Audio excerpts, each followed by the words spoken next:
এরকম HD background কিভাবে বানাবেন এআই দিয়ে, তো কয়েক মিনিটের মধ্যে।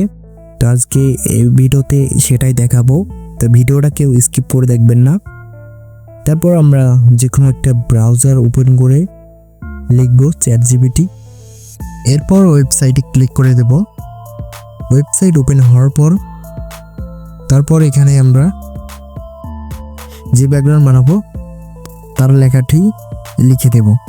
তো আমি কার্টুন স্টাইল ব্যাকগ্রাউন্ড চাই, কার্টুন স্টাইলের, তো আমি এখানে লিখে দিলাম 2D cartoon style background prompt. তো আমি এই লেখাটি লিখে সেন্ড করে দেব। তো সেন্ড করার পর কিন্তু আমাদের সে প্রম্পট লিখে দিবে।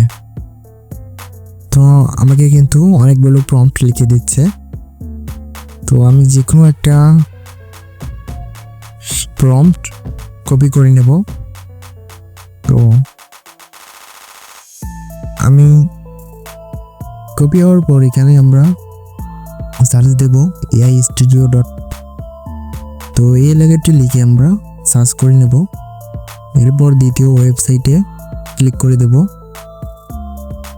জেনারেল মিডিয়ায় ক্লিক করবেন, তারপর ইমেজে ক্লিক করবেন, এরপর এখানে প্রম্পটটি পেস্ট করে দিবেন, তারপর এখানে সাইজ দিবেন, এরপর এখানে ভিডিও ছবির কোয়ালিটি দিবেন। তো কোয়ালিটি দেওয়ার পর এখানে আপনারা সেন্ড করে দিবেন। তো সেন্ড করার পর এখানে কিন্তু কিছুক্ষণ সময় লাগবে। তো কিছুক্ষণ সময় ধৈর্য ধরে ছবি বানিয়ে নেবেন। তো আপনাকে কিন্তু সেম এরকম ছবি বানিয়ে দিবে। তো এই ছিল আজকের ভিডিওটা কেমন লাগলো অবশ্যই জানাবেন। ভিডিওটা ভালো লাগলে অবশ্যই চ্যানেলটি সাবস্ক্রাইব করে আমাদের পাশেই থাকবেন। ধন্যবাদ।